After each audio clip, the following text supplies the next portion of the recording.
Good morning, everyone. My name is Harsh Gaur. I'm a fourth year law student at Nalsar and columnist for the Leaflet. And I welcome all the attendees to session 3 of the Nalsar Pro Bono Club Guest Lecture Series 25-26. Now, I request Professor Ashwini to please introduce our club and our series. Good morning, everyone. I am Ashwini Kumar. First, let me introduce you. This is something which I usually say for all pro bono club meetings, but let me introduce you. As an instructor for law and poverty course, I had the habit of teaching of various kinds of poverty-related issues with the students, and I have noticed there was a gap among the nursery students are well read, but there was a gap which is easily identifiable based upon the knowledge they are acquiring through only reading and the kind of situation which reality is. So immediately we have started pro bono activities and clinical activities where we started taking students to different rural villages, slum areas, tribal areas, so on and so forth, and also take them to courtroom, local adat, how courtrooms actually function, take them to a sarpanch office, mandal office, collector office, and different places to show the law as actually it works. Not only as law about which you read them as barracks, as case laws, and discuss them based upon different articles which are published in high-end journals, Harvard Law Review, Stanford Review, Manu Patra. Online. They're really good researchers, but the reality is somewhat different than what we generally read in articles. I'm not saying that articles do not contribute to knowledge. They contribute a lot, but you also have to have a general sense on what exactly is happening. I mean, we have seen people struggle because they don't have bank accounts. Simple basic bank accounts. We have to organize a bank accounts drive, take different people who are working in and around Nalsar and see that ask our own Indian bank, which is Nalsar University Bank, to allow them to have their own bank accounts. Simple problems like during rainy season, there was this water tap. It's water tap. It's contaminated water. We have verified it in 2018-17, and we have noticed that there was a break in the water tap type, which we immediately reported to Sarpanch office. They have rectified it. Clinical activities, it does not need to be great cases which happen in trial courts.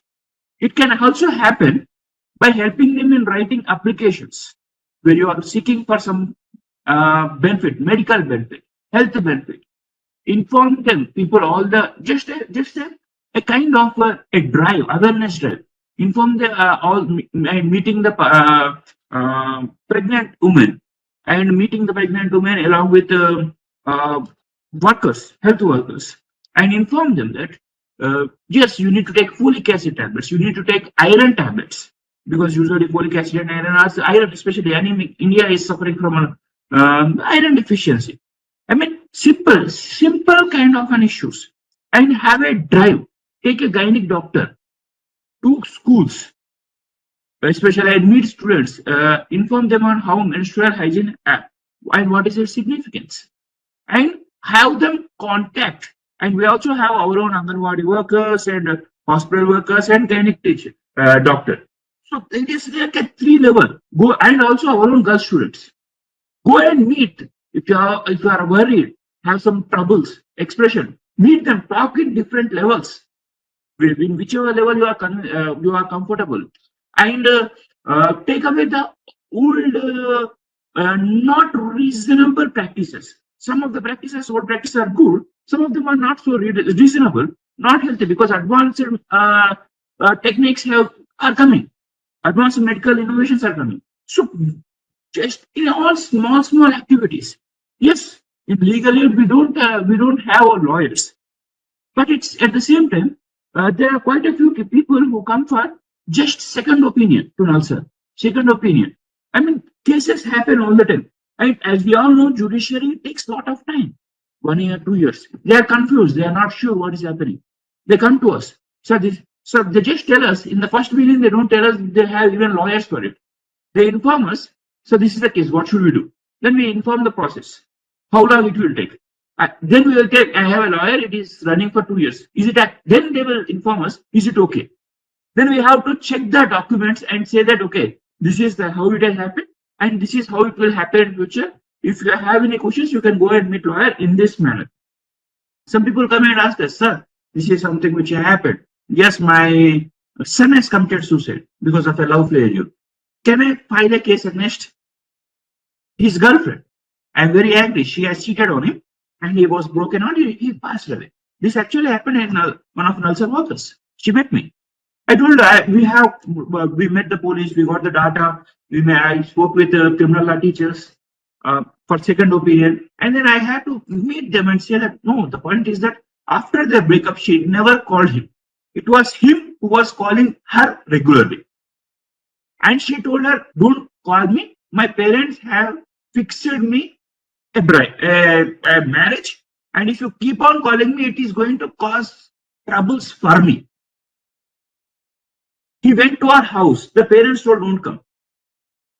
He said, I am trying to make up. No, it is not a movie. Don't try to make up. Marriage has been settled.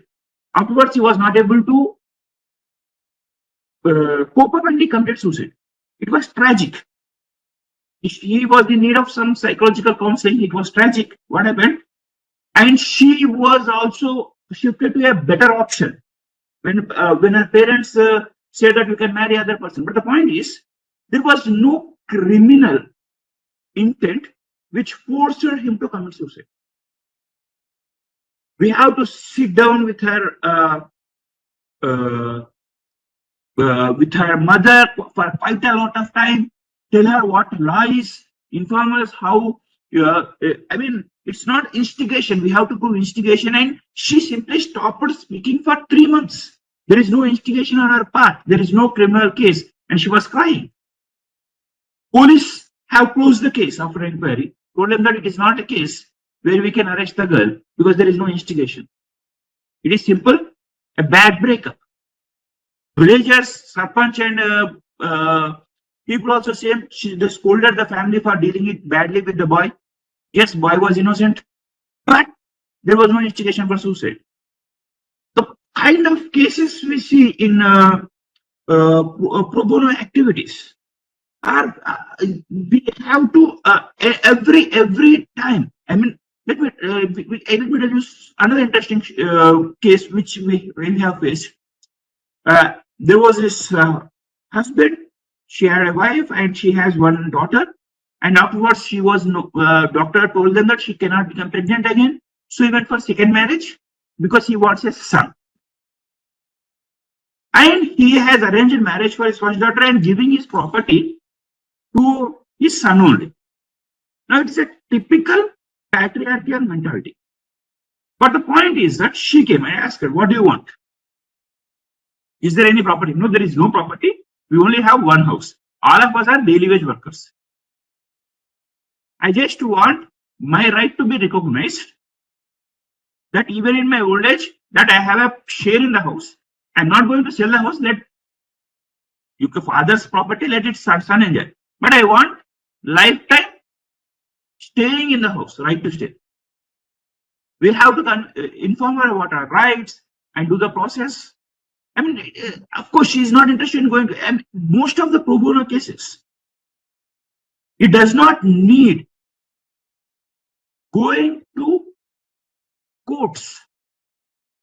That is one point I tried, because I thought of highlighting here, helping them in filling their application forms for loans, helping them creating a web design to get their women, what do we call, cooperative societies, with whatever goods they are trying, help them in creating a web design so that they can show what they are selling, local products, handmade products.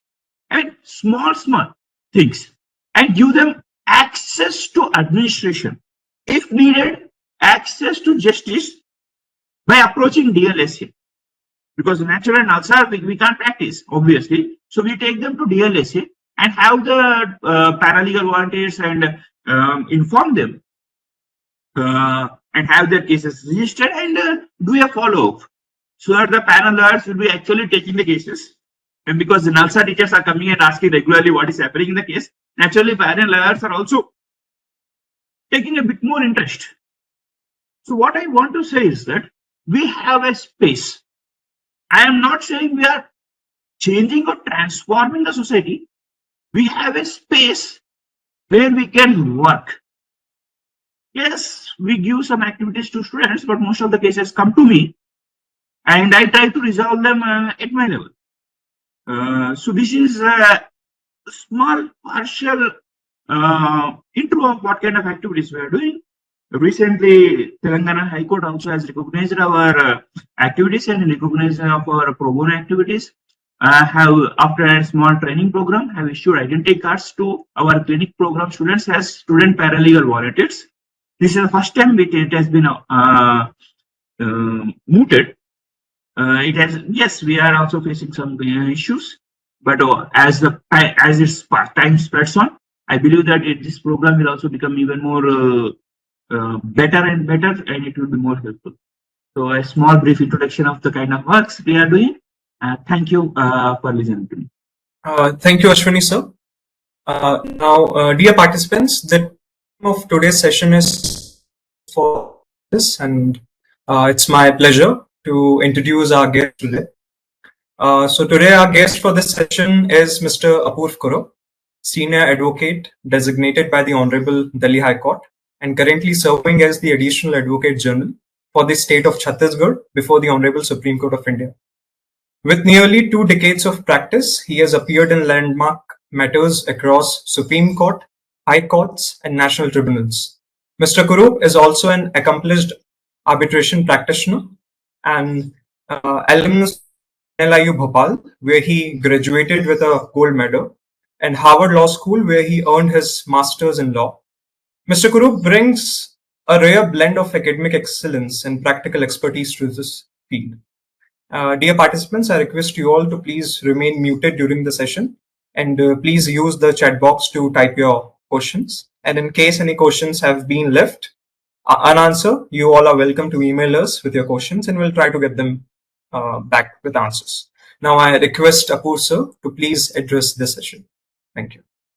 Thank you, Harsh, and particularly to Professor Ashwini Kumar. I think I was pleasantly surprised with the amount of work that the Pro Bono Club is doing and this program. I think this is what's the need of the hour, to have these kind of institutions or bodies across national law universities and other higher education institutions to help the general public. So I'm very happy to participate today, to be part of this initiative and do my bit to sort of involve myself in your activities, which are for the general good.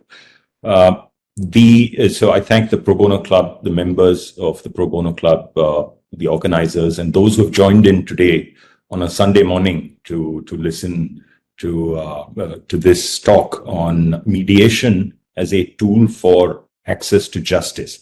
What I want to do is not make it sort of a speech and obviously more of an interactive session at the end of this, but also to give an overview because 30 to 40 minutes is quite short to discuss every aspect of mediation or alternative dispute resolution, but the main points and the basics of what it is.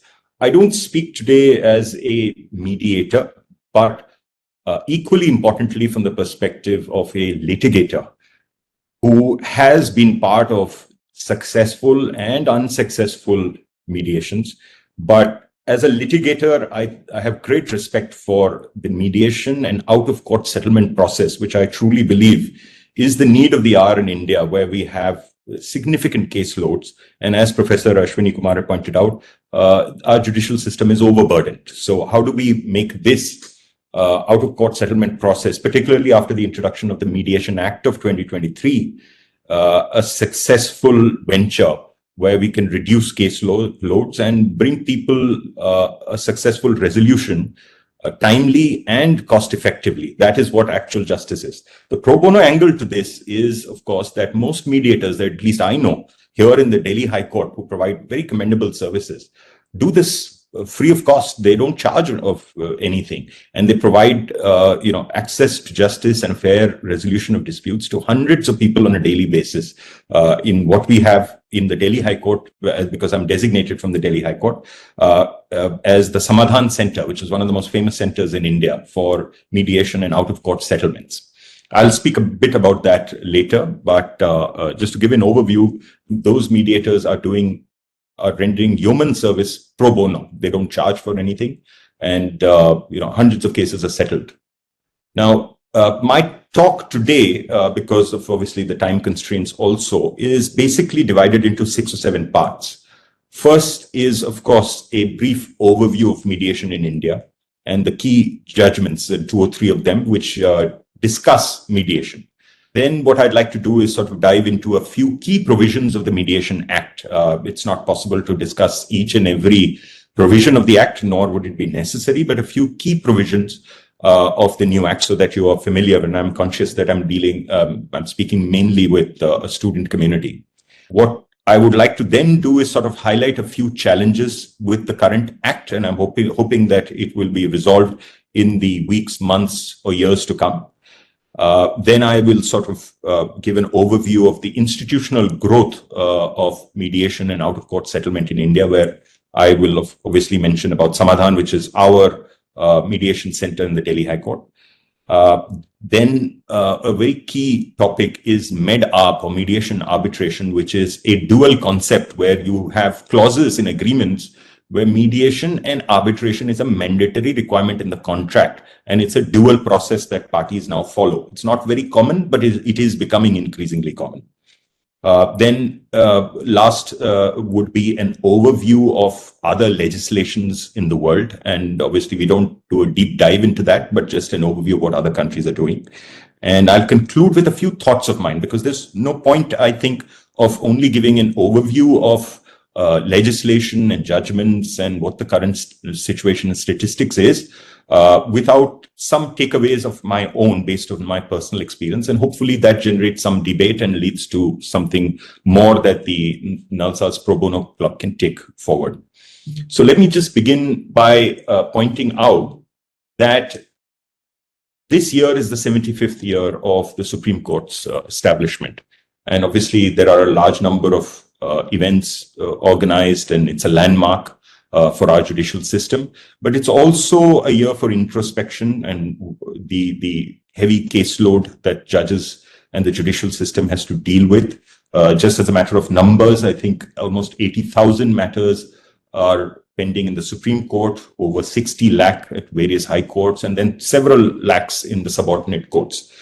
So the challenge that we have, and judges are human beings, they can't be dealing with all cases with the same level of dispatch. And obviously the system is relentless, and the demands on that time is relentless. So conscious of that, we have to explore other avenues of dispensation of justice. And ADR, that is alternate dispute resolution, particularly mediation and conciliation, is one key factor in that. Now, as one of the judges, I think Justice Nazir had pointed out to the Supreme Court, that, and I'll quote him, mediation empowers the parties by giving them control over the outcome. That is, it is a dispute resolution process that they reach of their own accord in a matter which is not a win-loss, but a win-win. Nobody walks away from a mediation thinking, in a successful mediation, thinking that he has lost something. If he feels that he has lost something, then that's not a mediation. He would have gotten that justice from a court where there would be X versus Y, one winning, one losing, the loser appealing. But a mediation is intended to mean a win-win situation where there's a little bit of give and take. And obviously both parties walk away feeling that they've got a fair outcome and best possible outcome in their circumstances. So it, as the learned judge had pointed out, it empowers them, the parties, and gives them control over their own outcome. That's a key facet. Mediation is not new in India. We've had the panchayat system, which was dealing with mediation for centuries and continues to do so in most of the disputes which don't even go to courts in villages and rural areas of India. And it's a commendable service that they also provide in some sense, because most cannot afford to approach courts, and there may be small disputes, petty disputes, which get resolved at the village level. but really the introduction of mediation as a viable dispute resolution process in India started with Chief Justice Ahmadi's famous invite to what is called the Institute for the Study and Development of Legal Studies, ISDLS, which was a US-based organization, which was invited at that point of time to come and study the judicial system in India and the justice dispensation system in India. And one of the key takeaways from that study and that visit and that interaction between the Indian and the US institutions was that we really need mediation and conciliation as viable means of institutionalized dispute resolution in India. That ultimately led to the Law Commission reports, then the Justice Malimat Committee recommendations, and fructified ultimately in the introduction in 1999 by an amendment in section 89 of the CPC, the Civil Procedure Code. So that was really the first major institutionalized procedural introduction of mediation and conciliation and even arbitration as alternate dispute resolution processes in a court system in India. But after that, there were some introductions, as you also know, in the Commercial Courts Act. We have Section 12A, which was introduced in that. We have the Arbitration and Conciliation Act, which came in. Section 30 deals with settlement of disputes. Since I also act as an arbitrator, it is something that I do encourage the parties to reach. I see the time and cost that both are investing in dispute resolution, and mediation, I feel, could be a far better alternative in many disputes that I deal with. But there was no centralized system of mediation, conciliation, alternate dispute resolution, even though there were these fragments of legislation which were introduced in the Commercial Courts Act, Arbitration Conciliation Act, your Lok Adalat system, and Section 89 of the CPC. But this then ultimately led to the introduction of what we have today as the Mediation Act of 2023, which is a landmark legislation. And done rightly, it will have a transformative effect on reducing caseload pendency in courts in India. But prior to the introduction of the Mediation Act of 2023, the Supreme Court had been speaking about and discussing the contours of out-of-court settlement. And it did so famously in two cases, which is the Salem Advocates Bar Association case number 1 and number 2. These were of 2003 and 2005. And there, the Honorable Supreme Court largely interpreted the scope of Section 89 of the CPC, because that was the legislation which had been introduced. That was the legislation which was in discussion. And there was grave concern as to what is the scope of Section 89 of the CPC. And I'll just read out for the benefit of our student audience here, the observation in both these judgments. They're not very long, but they do sort of just give an idea of what the Supreme Court felt. In para 9, they said that 89 has been inserted to try to see that cases which are filed in court need not necessarily be decided by the court itself. It has become imperative, the Supreme Court said, that there should be an alternative dispute resolution mechanism with a view to bring an end to litigation between the parties at an early date.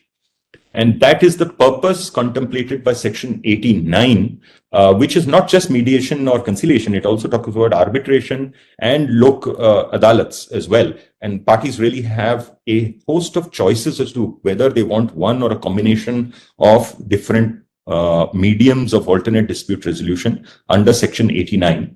And mediation is covered under 89 subsection 2 of the CPC. And therefore, the Supreme Court said that that is actually the need of the hour, and that is the purpose, the not just the black letter law, but the higher legislative purpose was to end the litigation at an early date for parties. Then in Salem Bar Association 2, which was a follow-up judgment of 2005, the court again was asked to interpret and decide the scope of Section 89, and it did so in the context of Order 10 of the CPC. So there are two parts, as our student community would know, and I think some of them are senior in college, so would have gone through the CPC, that you have the substantive provision, Section 89, which deals with the power of the court to refer parties to mediation or conciliation or alternative dispute resolution mechanism. The key factor in that, if you would read section 89, is that the court has to come to a determination whether the dispute has elements of settlement in it. So the judge has to decide, is it something which could be settled? And if so, then the process is provided under Order 10, Rule 1A of the CPC, which is the procedural aspect of what the judge does. And what he does is, after a particular stage of the civil suit, which is admission denial, which is a mandatory stage of the civil suit, if he comes to this determination that, really after looking at the documents, looking at the evidence which will be produced, this is something that can be settled, he has the power to refer the parties to mediation, conciliation, arbitration, or a combination to try and see if the dispute can be resolved. That doesn't necessarily mean that the parties are compelled. The underlying theme of alternate dispute resolution, other than arbitration, that stands on a slightly different footing. Mediation and conciliation is that you're not forced to come to a settlement. You can walk away. There are no pejorative or negative connotations of that. But if the belief is in introducing section 89 is that if parties are nudged by a court to try mediation or conciliation or settlement, there can always be a surprising outcome to the dispute and a happy outcome to the dispute. And that's why this was legislatively introduced by an amendment in the CPC, so that courts had the power to send parties to try and settle the matter out of court. Now, after these two judgments of Salem 1 and 2, the next landmark judgment is AFCONS of 2010. And AFCONS really sets out, again, the Supreme Court had because by then alternate dispute resolution had become much more common, much more popular and institutionalized, that the Supreme Court really wasn't speaking about just the scope of section 89 of the CPC and what it meant. That was far too well settled, but also had an opportunity to speak and express its opinion generally about ADR in India, particularly the appropriate stage for referring. Of course, that was already settled by section 89 and Order 10, Rule 1A, as I mentioned. After admission denial, courts had the power to send parties to settlement, which may be successful, may not be successful, but at least an attempt had to be made.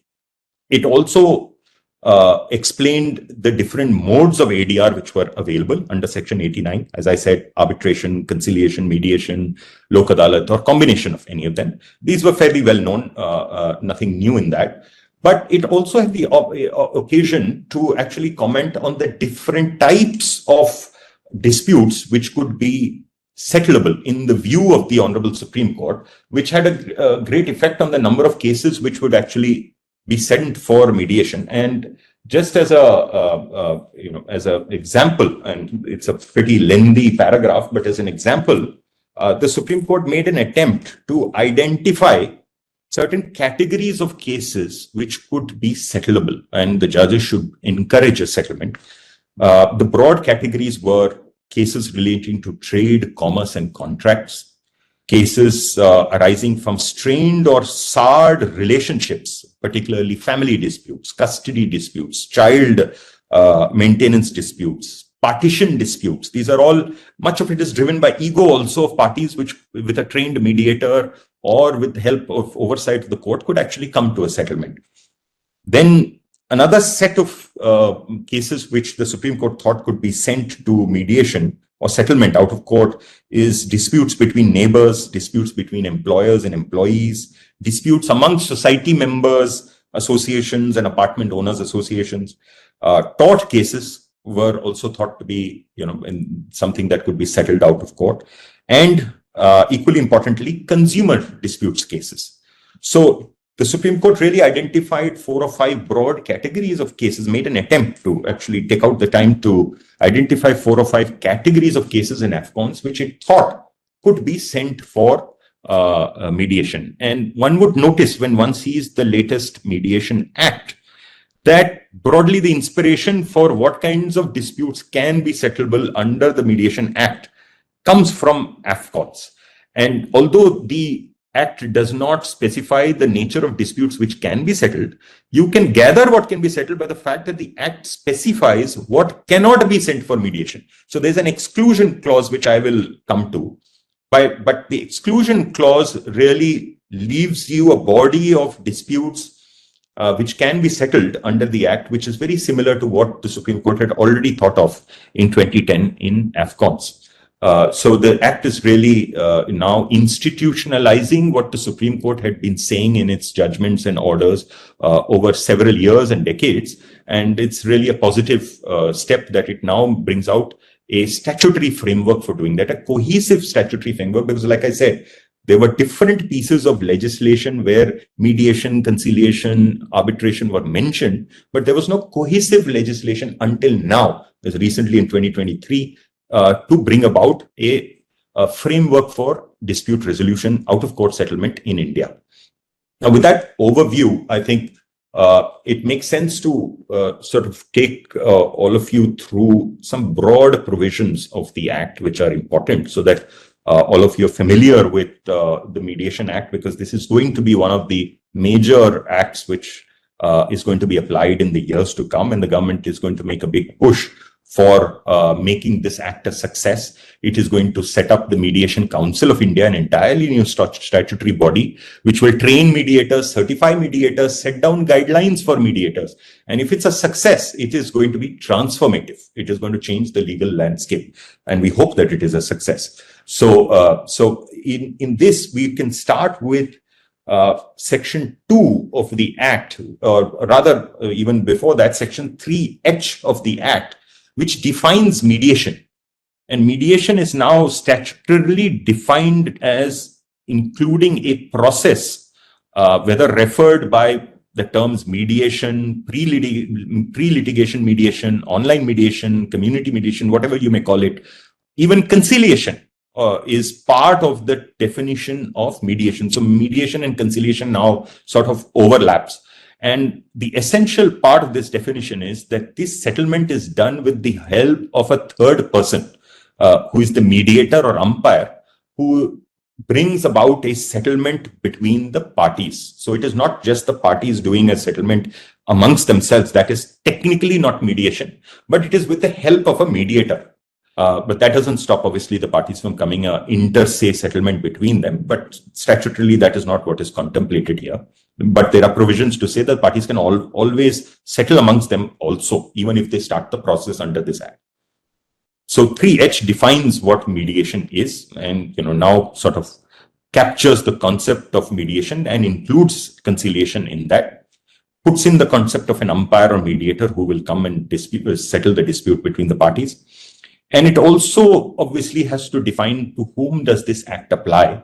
And the scope of the Act, or the jurisdiction of this Act, is mediations or conciliations conducted in India, which and the key word is conducted in India. And so both the conditions must be met, that it must be a mediation which is held in India, conducted in India, and where all or both of the parties reside in or incorporated or have a place of business in India, where the agreement of so each of them is or, it's not and, or the mediation agreement provides that any dispute shall be resolved in accordance with the provisions of this Act, our Indian Act, or is an international mediation, but has to be conducted in India, or where there are mediations involving the central government, state governments, public sector undertakings in matters relating to commercial disputes. Now, this is a major issue, and also could be one of the limitations of the Act, is while it draws in government bodies, and because government is, as you know, is the largest litigator in India. More than 50% of the cases are probably government or public sector undertaking related disputes. This Act makes an attempt that even the government, center, state, public sector undertakings would be brought within the scope of this Act with respect to commercial disputes. Non-commercial is really kept out of the Act for now, but perhaps over a period of time, we'd be able to identify those non-commercial disputes also, where government and government bodies can be brought, can settle the disputes out of court. And lastly, it says any other dispute that the government may notify. So the scope really is mediations which are conducted in India. And includes conciliation. The key takeaways is that it's a party-centric process. It's the parties who willingly participate in the out-of-court settlement process. It's the parties who willingly come to a settlement. Nothing can be forced on them. Nothing can be compelled on them. So it is really them feeling that they are coming to a fair adjudication or settlement of their dispute. It is also a dynamic process in the sense that the situation could be evolving from meeting to meeting. It is not as if, there's a cut and dried formula in which the mediator or the mediation process goes ahead, but there are some broad steps which take place. But there is no cut and dried formula that if X and Y are put together, parties will come to a resolution. That's not how it works in practicality. And as Professor Ashwini Kumar had pointed out, what we are concerned today in our talk are the practical aspects of it, which I'm also happy to share my thoughts as a litigator on where I find certain roadblocks in the success of mediation or conciliation as a dispute resolution process. So what we have broadly, there are 4 or 5 key steps which a mediator takes, which I have, in my personal experience also being a participant for litigants in mediation find, is that there's an opening and an introduction. There is a joint session. The 2 parties are usually called together by a trained mediator to sit together, explain what their dispute is, where their points of agreement and disagreement are. It's a very crucial step because in court, the 2 sides may be arguing one-sided points to succeed. But in a mediation, they may, because it's confidential, there is no record of that unless there's a settlement. They are free to discuss their likes and dislikes, free to discuss their apprehensions and their confidences. And therefore, this is the stage, the joint session, very critical stage in a mediation, where the mediator brings the 2 together and says, tell me what your positives and negatives are. So that joint session sort of culls down. Then the mediator has a separate session where he or she sits down with each of the parties and also again discusses that your negatives or your apprehensions, what is the reason for that? And are they really apprehensions worth fighting over?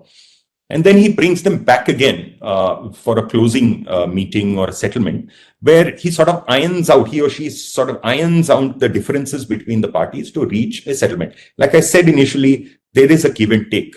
There is obviously no win-win, a win-win here. There's no win-loss here. So it's very important that this 3 or 4 stage process takes place.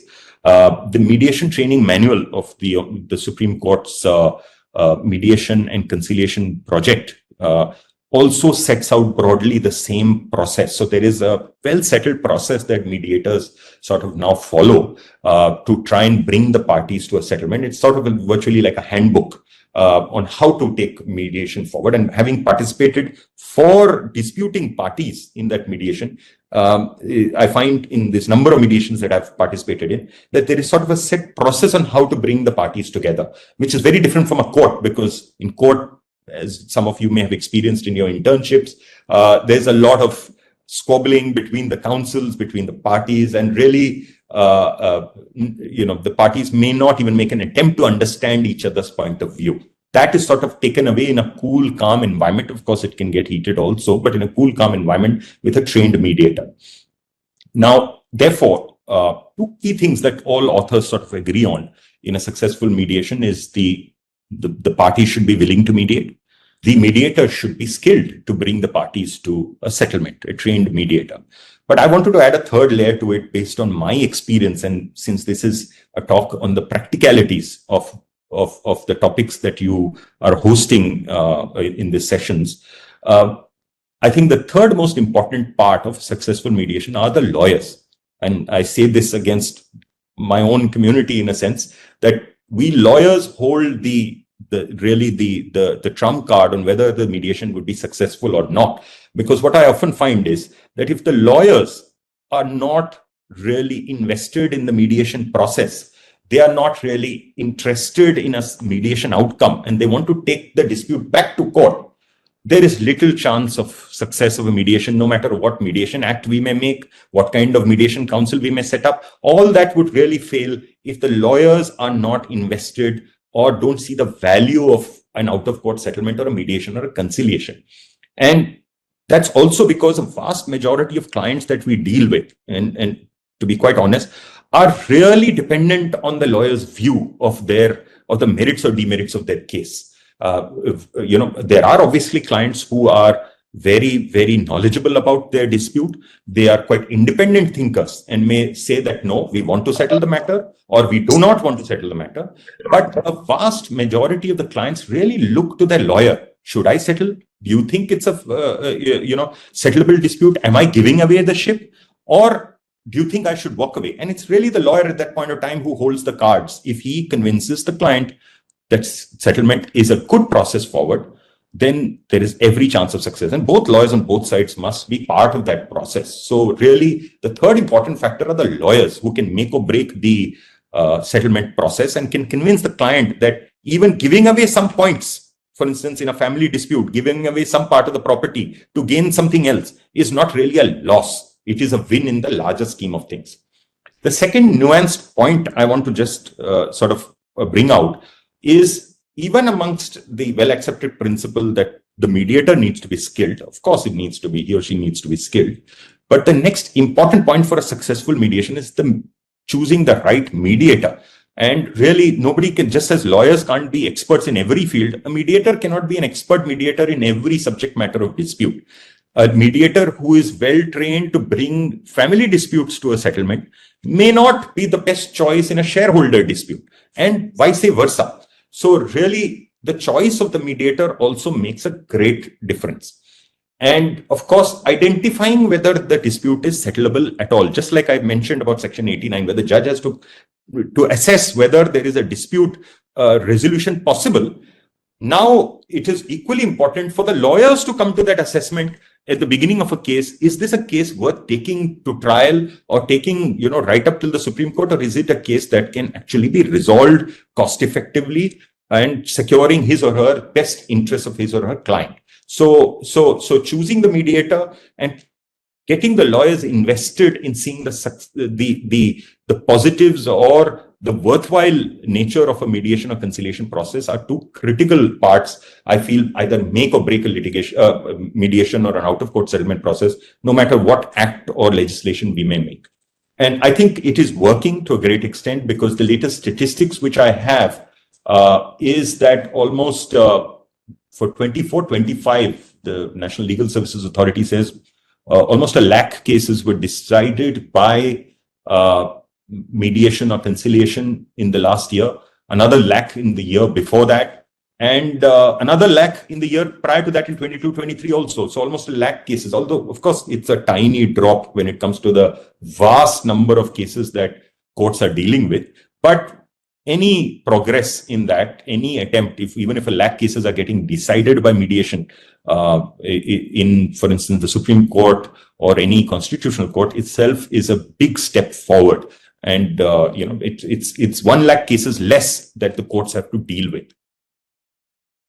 So the salient features of this act, apart from Section 3H, where it defines mediation, Section 2, which sets out the scope of the kind of mediations or conciliations to which this act would apply, is the fact of the exclusions which are provided under this. Section 6 of the act, read with the first schedule, sets out those disputes which cannot be settled or mediated under the act. And it's a very, very long list, so I don't want to, all of you can have a look at the first schedule to the act and Section 6 of the act. But you would find the broad theme is that those disputes which have a public law remedy, like criminal matters, regulatory matters, telecom, electricity, Securities and Exchange Board, petroleum, natural gas, professional bodies like the Chartered Accountants Act, Bar Council, all these, National Green Tribunal, all these regulatory or public law element matters are kept out of mediation or settlement. They will have to be litigated in court. But the list is long. and everything else is deemed to be within the scope of this act and something which can be settled. So largely we are dealing with private disputes between parties. And although there's a concept of a community mediation also, which I will come to, I'm not entirely sure of what the scope of that will be and how it will play out. But public law disputes are largely kept out of the scope of this act. So Section 6 is the next key act which is there, provision of the act, read with the first schedule, which discusses those kinds of disputes which cannot be brought to mediation or cannot be settled through mediation. Well, as I said, the list is long and we may have to see whether it needs to be pared down, and more of these elements need to be brought within the scope of the mediation process or the scope of the act. So after one comes to Section 6, which deals with the exclusions, one also comes to Section 4 and 22 of the Act. Section 4 brings in the concept of a written agreement to mediate or to settle. Prior to this, there was no institutionalized method except the scattered statutory provisions, as I mentioned, and which put the onus on the judge to send the parties to mediation. Now, the parties can have a mediation agreement, which is enforceable under the provisions, the limited extent possible under the Act. And it says, Section 4, that this mediation agreement shall be in writing. So in order to take the benefit of this Act, you must have it's best to have a written mediation agreement, which you can then get, sort of mediated, the dispute mediated through this Act.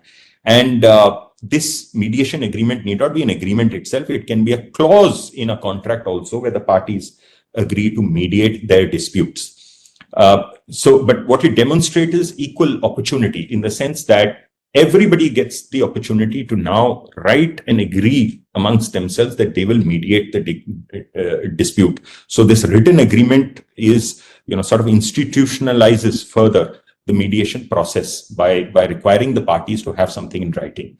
Section 4 should ideally be read along with Section 22, which is, I think, the heart and soul of a mediation process, which is Section 22 talks about keeping the mediation process confidential.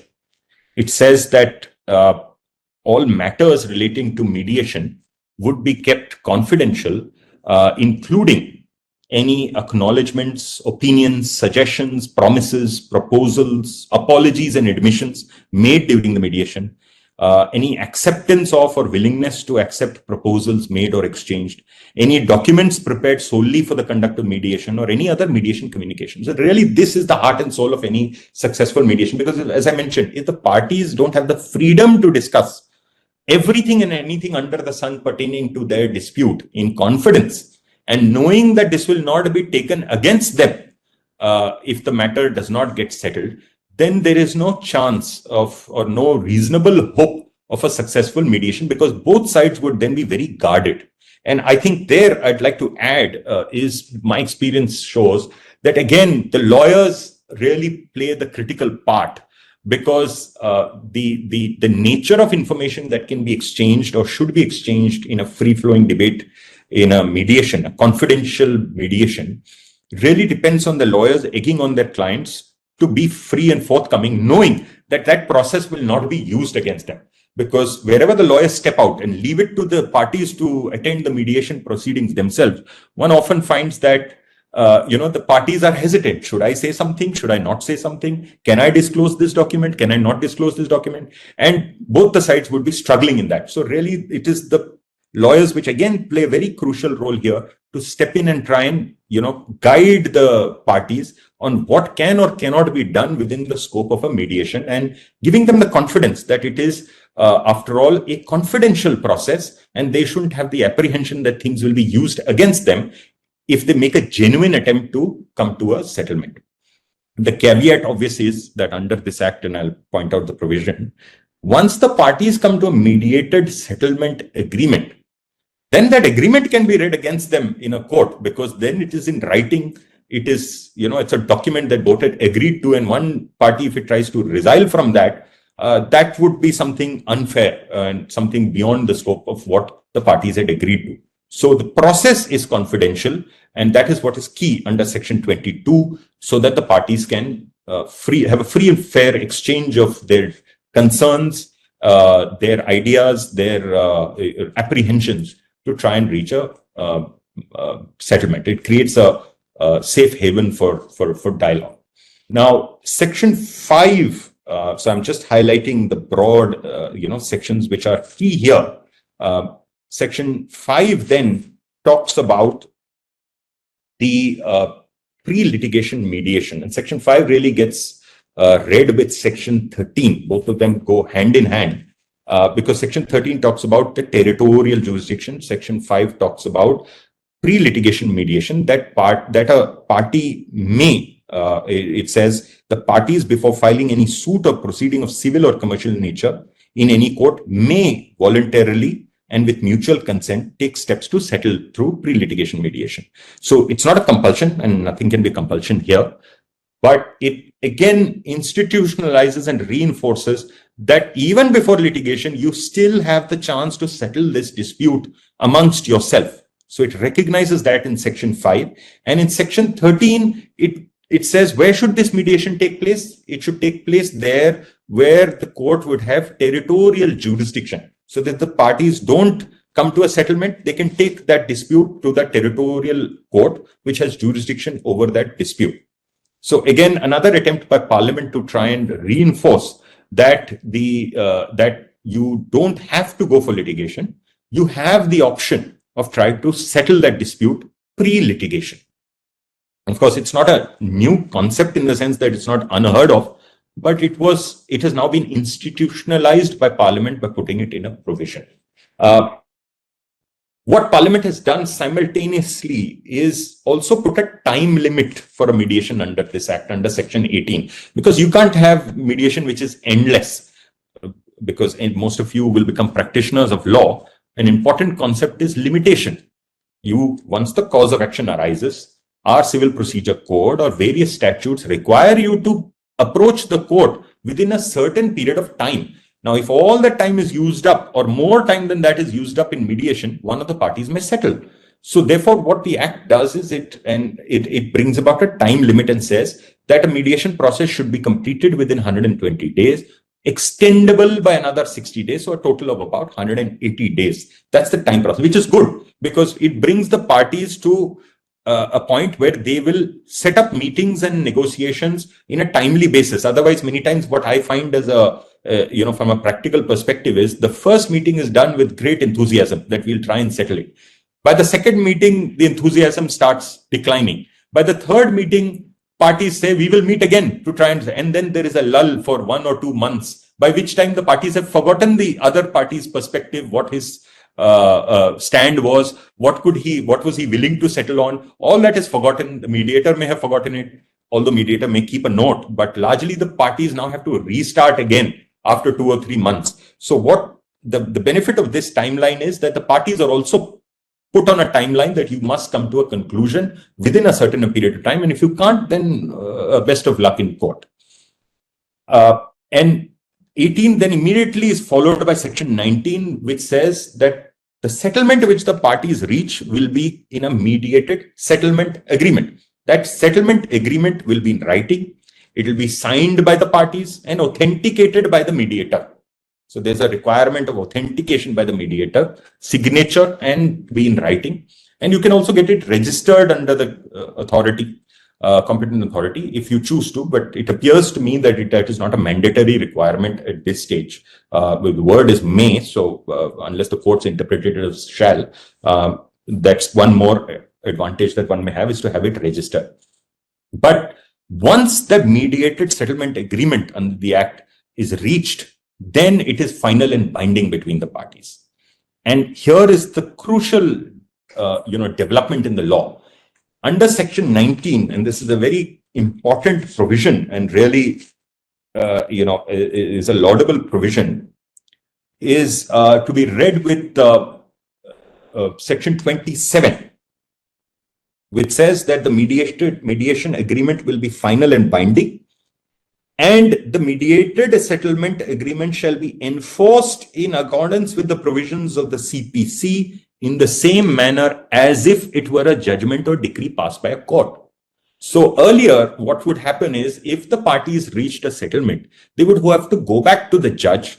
The judge would then ask them whether they have reached a fair settlement. There was always a risk that a party may resile and say, no, actually, I've changed my mind. And the litigation again goes on. Then the judge, if there was settlement, had to pass an order. That order would become a decree, which is enforceable in law. It was a process. But now under this act, what Parliament has tried to do is to say, if you reach a mediated settlement agreement, that agreement itself is enforceable like a judgment or decree passed by a court. So it's a crucial change which has been brought in. It shows that Parliament wants people to put in their faith in a settlement agreement and not just think of it as something which is an informal process which has no consequences. And the same change you would find is there also in the Arbitration Act, where an arbitrator's award is enforceable like a judgment or a decree of the court automatically. Unlike earlier under the 1940 Act, where you had to get a court's order to then get it enforced, the 1996 Act makes the award itself a decree of the court, enforceable by the court. So this is an attempt to bring mediation and conciliation in the mediated settlement agreement at par with an arbitral award, which to a great extent, arbitrations are quite successful now in India and help to bring down court pendency and to find an effective manner. So what Parliament is trying to do is to say that mediation and conciliation are equally important. Don't take it as some informal process that you can join and walk away whenever you want. Once you reach an agreement, it can be enforced and will be binding on you. And so it will have some importance under the new regime which has been introduced under the Act. After 27, of course, one critical factor is that, and needless to say, just because you have certain disputes when you refer the matter to mediation doesn't mean that you're bound by only that. The mediation settlement agreement can go beyond the scope of that also, because ultimately the impact or the need is to settle all disputes that the parties want. So you're not bound that because I referred only 3 matters to mediation, I now cannot raise a 4th issue and settle a 4th issue which may arise out of that same dispute. So parties are free to, sort of mix and match, and it's a very dynamic process to reach that mediation settlement agreement, which then becomes enforceable and binding upon the parties. The last provision, which is of importance. So I spoke of Section 2, Section 3H, Section 6, 4, 5, 13, 22, and 18, 19, and 27. These are 6 or 7 critical sections which I felt could be culled from the Act. The last provision is Section 43, and I had mentioned this, that it talks about something called community mediation, which is a laudable object. It tries to say that community disputes can also be mediated rather than going to court. But I'm not entirely certain, to be very honest, how that would actually work out in practice, because it says, Section 43 says that disputes pertaining to a particular area or a particular residence, neighborhood, can also be settled between the parties. But there are, I suppose, some practical limitations to that, because getting a community mediation enforced is very different from saying that the community can reach a mediated settlement, because there will always be some parties who will say that it was not binding on them, who may find loopholes in that settlement. So it'd be interesting to see how this community mediation provision, Section 43, actually works out in real life. But it's a laudable objective to try and settle, sometimes even petty disputes in a neighborhood or an area. But I'm not entirely certain how successful that would be. But let's see, once these kind of community mediations actually take place, how many of those actually unravel and go back to court. So apart from these key provisions which are there, which sort of institutionalizes mediation as an alternative dispute resolution mechanism now under the Act in India, and sort of brings about a cohesive process, there is also schedules in the Act which suitably amend the Commercial Courts Act, Arbitration Act, Consumer Disputes Act, the CPC. They suitably amend so that this Act of 2023 is read into those other provisions also, so that they're all part of one web or one system of alternate dispute resolution, a mechanism for that. But there are, as I mentioned, certain challenges also. One which I had mentioned in the beginning, was that the first schedule, if you look at the first schedule, sets out a number of exclusions. So many, in fact, that perhaps over a period of time, the list may need to be pared out. I'm sure they have been well thought out, but over a period of time, it may be found that even amongst the various heads of disputes mentioned in the first schedule, there could be some subcategories of disputes which parties should be encouraged to go for mediation for. But right now, the list is quite long of disputes which are not fit for mediation. And one key takeaway from that is a lot of it has to do with disputes pertaining to the government or government undertakings, or of both the center and the state, which is the largest litigant in India. A significant part of their disputes are not part of the scope of the act. So perhaps over a period of time, that needs to be pared down to see which of those disputes can also be brought, because right now commercial disputes can be brought, but non-commercial disputes of the government and public sector undertakings are kept out. But perhaps one needs to see whether some part of those non-commercial disputes can also be brought within the scope of the act to reduce the number of cases which come to court. Another, I feel, a criticism which is also coming in is that the government can make its own scheme for mediation under the act. I'll speak about one of the office memorandums which has been issued, where the government can make its own scheme. But that necessarily is not a negative thing, because after all, government being the largest litigator and having represented the government also in various disputes, I feel the problems of the government disputes are very different from everyday disputes. There are policy matters which are involved. There are large public outcomes or effects which may be there, which are not easily settleable, in the sense that they have outcomes which may be unpredictable. So really the government is, has the power to make a scheme, and it has made a scheme, which I'll just briefly discuss, to try and settle disputes involving government actions.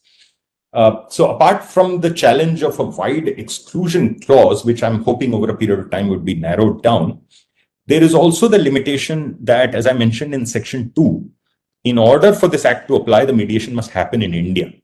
But then what happens to those mediations which happen outside India?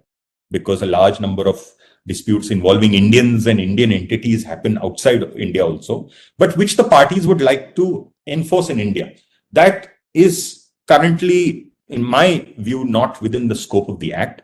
There is a convention called the Singapore Convention on Mediation, which I think we have signed, but we have not ratified.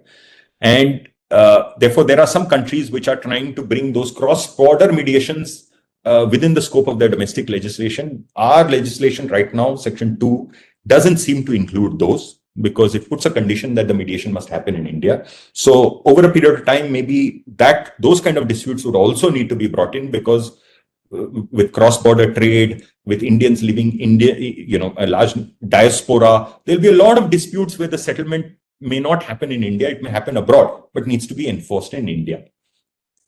The third sort of challenge is that we have set up, there is the process of setting up the mediation council as per the act, which is going to be this super regulatory body, which is going to look after mediation in India, set down the guidelines, norms, standards, certify mediators, etc., etc. But the council is yet to be set up as of 2025.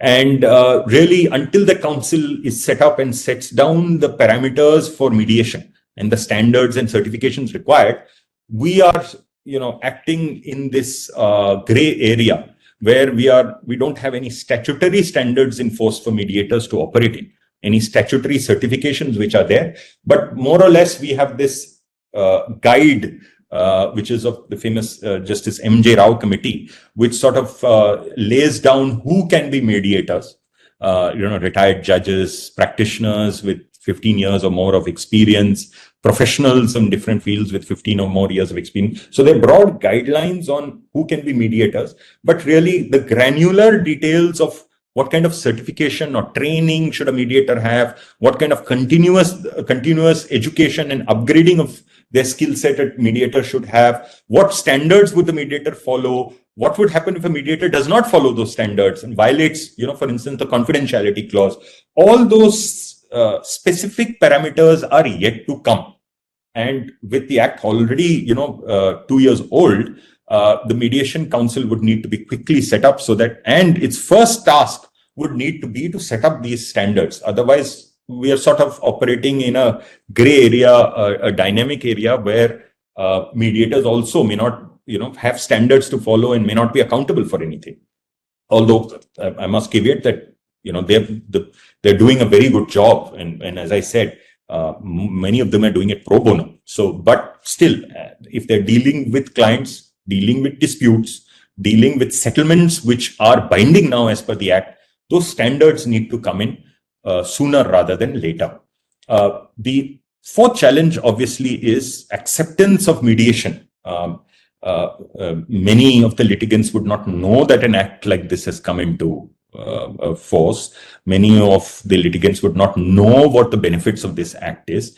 And therefore, because mediation, out-of-court settlement is really still seen. And I must be guilty even as a practitioner, we practitioners also sometimes see it as a secondary process, which may have to be gone through, but not as important as litigation in court. And that mindset, obviously, amongst lawyers, amongst litigants would need to be changed so that they see it as a very important process that is actually perhaps even more beneficial than going to court, where they may win or lose and spend time and energy and still not have the outcome that they hope to have. The next topic, as I mentioned, that I want to quickly go through is institutional growth. And in that, two critical factors, two critical developments. One is, of course, Samadhan, our Delhi High Court's, mediation center, which was set up in 2006, is doing a fantastic job. I gathered that they do over 80 matters are listed before them every day. Hundreds of mediators, which are all lawyers who are contributing their time to mediation and who've taken training to be mediators, are part of this center, which is attached to the court. And I'm sure other high courts would have similar systems, including Telangana High Court. But Delhi High Court, has taken the lead in how this court-annexed mediation conciliation center should function. It is run with the help of the judges and the lawyers. A lot of the mediators, I think almost vast majority, are contributing their time voluntarily after court hours, even during court hours, to come to take matters to a settlement amongst the parties. And judges here in the Delhi High Court, and as also in the Supreme Court Mediation Center, the judges of the Supreme Court also encourage parties to reach a settlement, or at least attempt to reach a settlement. So Samadhan in the Delhi High Court and the Supreme Court's Mediation Center are two standout examples of successful court-annexed mediation and settlement centers, which are run by lawyers along with the help of the honorable judges of those courts. There are, of course, other centers like the Center for Advanced Mediation Practice of Bengaluru, which are also coming up as viable institutional mechanisms, which are also then going to be recognized under the Act, because these institutions are recognized in the Act. So there are these societies or centers which are coming up, which are quite professionally run, and which are centers where trained mediators can bring parties to a resolution. The Supreme Court also this year is running what is called Mediation for the Nation, a sort of 90-day pan-India mediation program, where they are trying to encourage mediation throughout the country. This drive to covers disputes as varied as matrimonial disputes, accidental claims, domestic violence cases, check bounce cases, commercial disputes, service matters, consumer disputes, debt recovery, partition cases, eviction cases, and other suitable civil cases. All of these, the Supreme Court is making a drive that all these kinds of disputes are brought to a settlement, to reduce the case pendency and to bring about justice to the parties, in the sense that justice, not in the sense that, as I said, one won and one lost, but justice in the sense that both litigants on both sides thought that they got a fair deal. So this is being run by the Supreme Court's Mediation and Conciliation Project Committee, or MCPC, which is one of the court-annexed centers of the Supreme Court, which drives this entire program. And another institutional advancement is the government's introduction of an office memorandum. As you'll be familiar, government often acts through circulars, notifications, and one other means is office memorandums. So on 3rd June 2024, the Government of India came out with an office memorandum, which had received wide publicity, where it said that it will encourage arbitration and mediation in contracts relating to domestic procurement. Government, procures large number of items, services, goods. So the circular was sought to bring about, of course, to set down guidelines when the government would arbitrate disputes, when would it not arbitrate disputes. It set down certain financial thresholds in these kind of domestic procurement contracts. But it also very, very importantly said that, and it referred to Section 48 of the Mediation Act, the new act, and said that the government can come out with a scheme for mediation.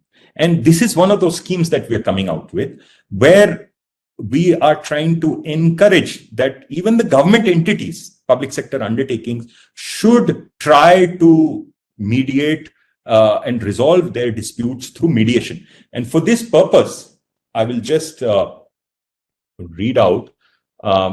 It says that the government departments, entities, and agencies should avoid and or amicably settle as many disputes as possible using mechanisms available in the contract. Decisions should be taken in a pragmatic manner in overall long-term public interest, keeping legal and practical realities in view without shirking or avoiding responsibility or denying genuine claims of the other party. It's a very important statement by the government. And it then goes on to say, government departments, entities, and agencies are encouraged to adopt mediation under the Mediation Act 2023 and or negotiated amicable settlements for resolution of disputes. Then it sets up what are called high-level committees with retired judges and high-ranking officers for such dispute resolution. So this is quite a landmark office memorandum which the government has come out, which shows that the government also wants disputes involving it and public sector undertaking to be resolved through mediation. And it also sets down some conditions on when it can go for arbitration or should not go for arbitration. Of course, that is the subject matter of a challenge of a writ petition in the Delhi High Court. So matter is sub judice. I don't want to comment on that. But this part of the office memorandum, which encourages government departments, entities, and agencies to look at amicably settling disputes through mediation under the Mediation Act of 2023 is a very laudable step in the right direction to reduce the number of litigation involving the government and government entities. So this OM of 3rd of June 2024 is one landmark step. Of course, it is limited to government procurement contracts, but government procurement contracts itself lead to a large number of litigation in India, and they tend to clog up courts. Courts are struggling to resolve so many of these government contract disputes which come to them on a daily basis. So this is a laudable step in that right direction. One of the last few issues that I want to discuss is obviously this is a mediation arbitration. MEDARP, which is the concept where you have a dual dispute resolution process. You have mediation as the first step and arbitration if mediation fails. I find as a practitioner that this is often not in the dispute resolution clauses that the parties have in their agreements. US students and also members of the academia would find most of the clauses of dispute resolution in contracts today are pure arbitration clauses. If there is a dispute, parties will go for arbitration. Now, arbitration has tended to also become, acrimonious or long drawn out, because then there are challenges in court, goes to the High Court, goes to Supreme Court, and that takes time. But the concept of MEDARB is that there is a mandatory mediation clause also put in prior to arbitration, so that parties have to mandatorily go for mediation before they even initiate arbitration. It's part of the contract.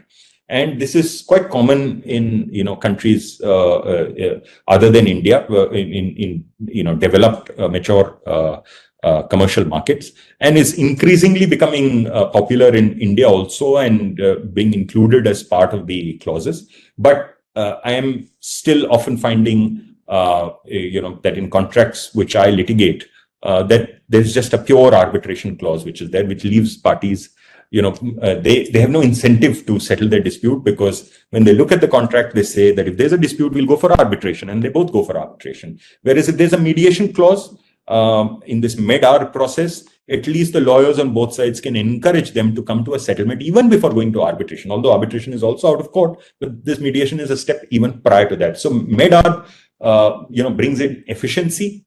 It brings in cost effectiveness. Arbitration is not cheap any longer. It is expensive, takes time, not only in arbitration, but also beyond arbitration when the award is challenged in court.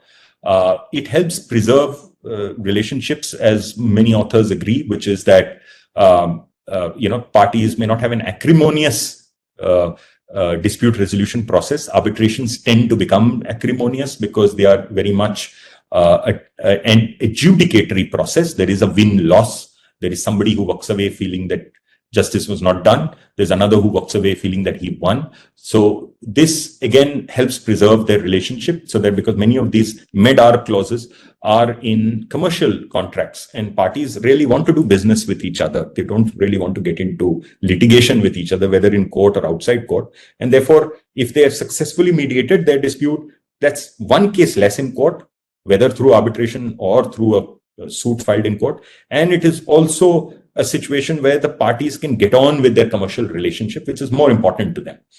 And so that these med-ar clauses are increasingly becoming popular in India. They are very popular abroad, but they are yet to gain traction in India, in my experience. Just as an overview, and I know we are running out of time as well, just as an overview of other legislations, the United States has got the Federal Uniform Mediation Act, which is adopted by their states. The United Kingdom has the Civil Procedure Amendment Rules, so they have included mediation as part of their civil procedure, just like we had done under Section 89 of our Civil Procedure Code. Singapore has the Community Mediation Centers Act and the Mediation Act of 2016. These are all, legislations that these countries have had since 2003. In the case of the United States, 2011, since in the case of the United Kingdom, 2016 and 1997 in the case of Singapore. So, far earlier than we have had.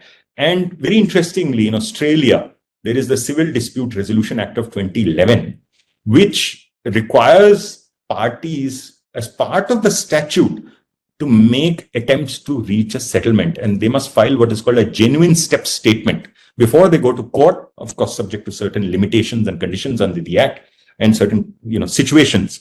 Both the lawyers from both sides must file a genuine step statement, which is to say, justifying that whether or not they took a genuine step to settle their dispute before they came to court.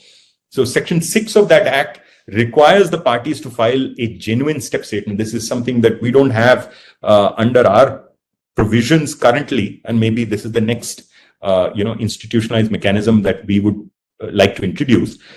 Section 6 does that. Section 9 of the Australian Act provides that the lawyers have a duty to inform and assist clients in preparing this statement.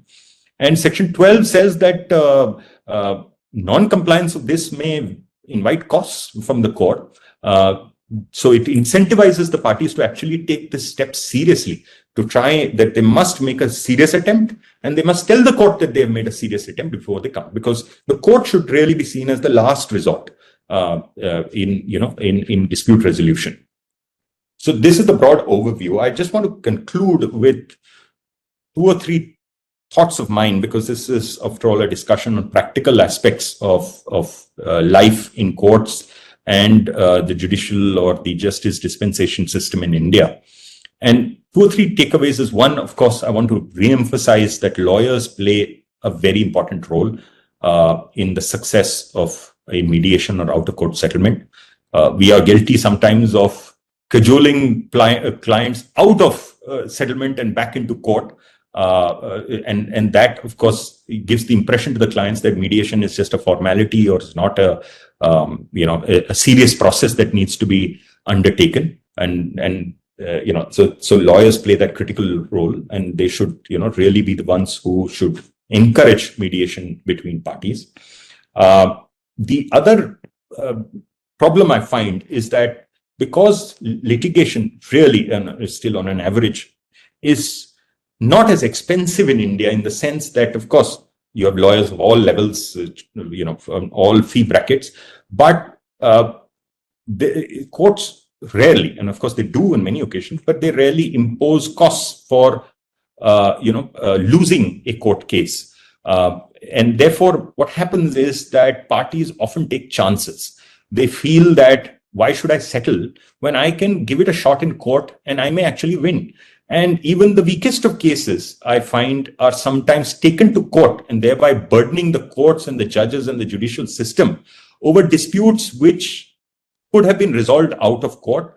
And one of the parties which had a weak case could have actually come out with a better outcome in a settlement, but rather takes the chance to go to court, then to the High Court, then to the Supreme Court. And so it's a game of chance in many cases, which are completely avoidable. And largely it has to do with the fact that the consequence is usually on the client nothing more than paying the fees of the lawyers, rather than also paying the fees of the other side if it loses the case. That's done in several countries, the UK, the US. You do this, that whoever loses the litigation pays the other side's costs and expenses. There are provisions for that in our laws also, but of course many litigants are not financially of that status to actually also pay for the other side's litigation, and therefore courts may many times not impose that condition on the losing party. But in arbitration, for instance, now under the Arbitration Act, the losing party ordinarily will have to pay the litigation costs of the winning party. So that has now become standard and institutionalized in arbitration. Earlier, the rule was 50-50 division of the cost. That has now changed under the new arbitration amendment, where the losing party may actually have to pay its own legal costs and the winning side's legal costs. I feel that if that is introduced in courts, that would compel parties and lawyers to seriously view mediation and out-of-court settlement as a viable alternative, rather than to take the chance in court and then come away with heavy expenses and costs and fees. The other requirement possibly is, and I'm really just throwing it out there, is to make it mandatory for all lawyers to undergo mediation training. And the Bar Council is taking some steps. It has come out with circulars and directives that mediation should be taught in law schools. That's a great step in one direction, but really it could also be brought in that lawyers are all lawyers, and there is no conditions or exceptions to this. All lawyers should mandatorily also be trained in mediation, and shouldn't be a voluntary thing, because they may themselves find that when they look at a dispute, that some of it is settlable, and they may give the right advice on that, rather than looking at dispute adjudication as only a win-loss in court. Trained mediation may actually and certification and mandatory requirement by the Bar Council may actually make it open a new arena where lots of lawyers genuinely would advise their clients to take the path of out-of-court settlement than to resolve their disputes in court. So this is largely the overview of mediation in India. And as I said, my idea was to bring this from the perspective of a litigator, because really one may have a trained mediator, one may have statutes like the Mediation Act, one may have all kinds of rules and judgments, but it is the litigators who, as I said, make or break a successful mediation process. And really, the perspective of a litigator is equally important, apart from, let us say, those of judges or trained mediators, on the scope of mediation. And really, mediation can bring access to justice because it is cost effective and time sensitive also under the new act, because there's a limitation on the period on which mediation can take place, and the decision is binding. I'm happy to take any questions if any of you have on this subject.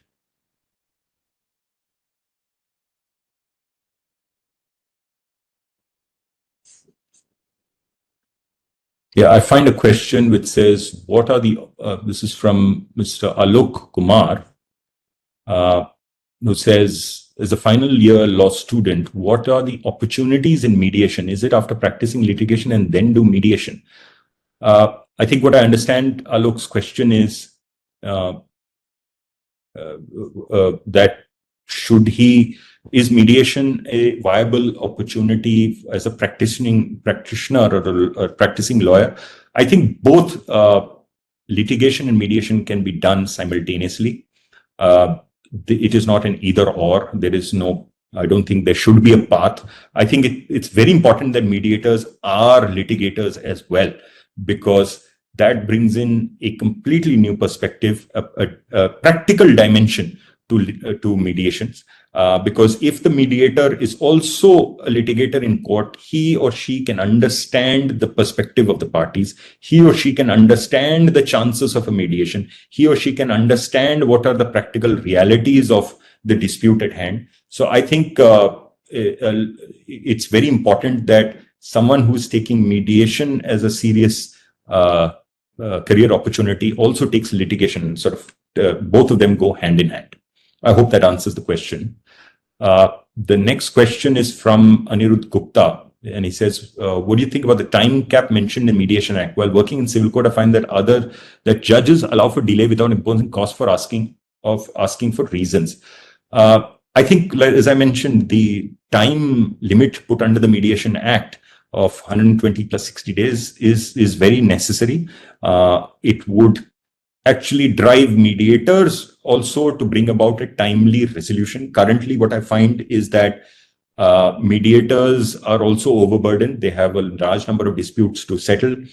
And in order for a mediation, because it is a cooperative process, everybody's calendar must also match. The lawyers on both sides, the litigants and the mediator must be available on a given day. And sometimes that may not be for several weeks later. But what this time cap under the Act does, is that it forces the mediator to instead compel the parties also that they must meet within a certain time frame in order to reach a resolution. So I think putting a time cap on the mediation process is important. Like I said, it may also, without a time cap and a long drawn mediation, it may also have an effect on the rights of parties in case the mediation fails. When they would like to go and approach court, there may be issues of limitation also. So putting a time cap is a very important provision.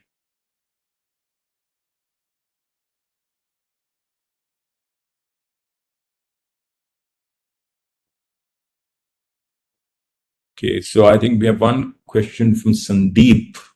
Position of law under AFCONS was that the court would refer the parties to mediation under 89 with consent not being a necessary precondition. Does the mediation change this position in law, or is consent still not a precondition?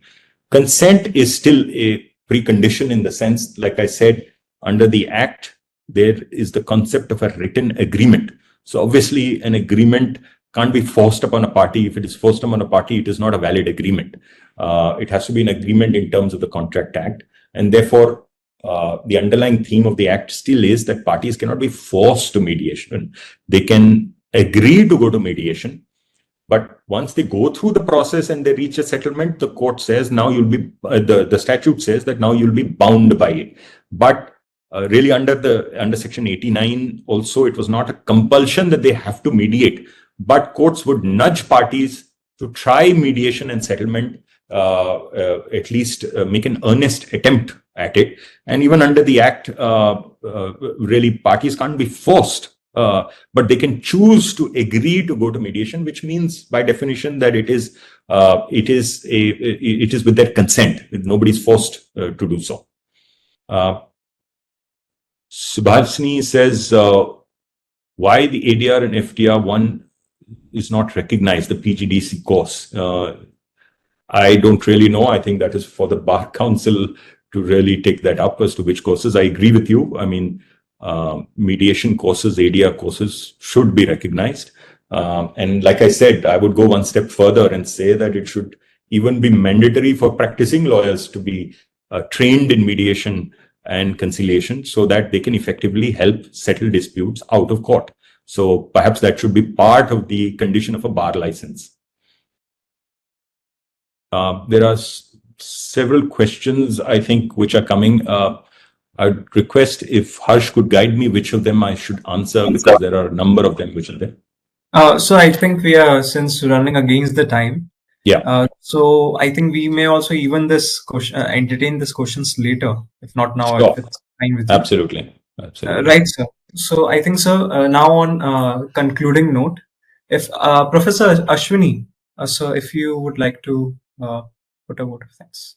First, I would like to thank you for such a wonderful presentation on overall how mediation has been developing and the role and its importance. The day-to-day importance, which is increasing, is also something which we also have noticed in academic circles, not only in practicing. In Nalsar also, we have started with another Nilekani Foundation, which is just before mediation starts. It is resolving disputes through dialogue. We have started a course for third-year students as a seminar course, and we are also training paralegal volunteers, Anganwadi teachers. Of course, it has to. It is in the starting stage. It has to go on, but we have done 2 or 3 training programs where the people at ground level, the workers who work in ground level, like paralegal volunteers, Anganwadi teachers, and other workers and students, will be moving across different villages and different setups and try to resolve the issues only through dialogue rather than taking even to the level of mediation. That is one point which we are working on. Second, we also have our own university mediation specialists. Sir, I think you should also consider allowing academicians, teachers, to be part of. I mean, we want to start a mediation. Teachers also to work as mediators and maybe help the. As part of its clinic, it will be also a good training program, because teachers, obviously, I mean, we all of us have more than 10 years of experience. And we can also work in Saturdays and absolutely give a practical training to law students. Absolutely agree with you. Absolutely. And also internships for other law students who wants to come and work in mediation center, right? Working with local courts, municipal court. No need to go for bigger level. Just show them how the local courts work, low level junior civil judge or senior civil judge courts work, and then try to mediate them up to the mark and try to resolve the issues. And it will be directly under the guidance of the university. I think this is the kind of a program which we are considering right now in Nalsar. Obviously, if we get a some kind of, do you think it will take on, sir? No, I think this is a wonderful initiative. I think, in fact, I was thinking one step ahead that, you know, if like-minded institutions are there in other law universities, particularly national law universities, it would have a sort of a common, you know, some conditions and common operating standards amongst all of the, you know, different faculty and these kind of institutions, like the Pro Bono Club. I'm not sure in other institutions what they're called, but a network amongst, you know, similar institution in other universities would actually, and particularly national law universities, would actually bring about more change, because you would have a wider impact, wider you know, reach of the kind of services you're putting. And I'm entirely in agreement that academics like you should not have the kind of restrictions which are currently put. They're not there. I mean, there are some restrictions which are imposed in abroad on academics, on the number of hours that they can practice and all. But broadly, you would find that in all the top law schools, and you would have personal experience also, that they are also practicing lawyers. In a sense, they teach and they practice, and, you know, even taking care of mediation and settlement is a is a very laudable objective and a necessary objective that even faculty members can be drawn in. So really, I'm not sure whether the Pro Bono Club at Nalsar can reach out to other national law institutes or universities, national law universities, which have similar, clubs or societies, to sort of have a network amongst them, so that the faculty members and the students can be part of this pro bono initiative, or even mediation and settlement objectives, initiatives in different regions. And you can also exchange your experiences. Many times what could happen is, and you must have this experience, that one of the parties is, let's say, in Gujarat, and you are in Telangana, right? But how do you provide mediation and settlement of a dispute or advise on that unless both parties are there? And you may actually reach out to your compatriot, institution in GNLU and, have this as a collaborative project to settle. And you may actually exchange your ideas that we have successfully done this, out of court settlement program in such and such rural areas in Telangana, and they could replicate it there and vice versa. So I'm not sure whether there's a network of this also amongst institutions such as yours and societies such as yours, but that's perhaps also something that could be taken up. Thank you, sir. I would like to once again thank sir for giving such a really good lecture for us and explaining it. My pleasure. Thank you, sir, and I also like to thank the students and all the participants for attending this program. Thank you very much. Thank you very much. So I sincerely thank you for taking the time to share your insights with us today, and we are truly grateful for your guidance and the perspectives you have shared. And we hope to carry these learnings forward in our journey. Thank you so much, sir.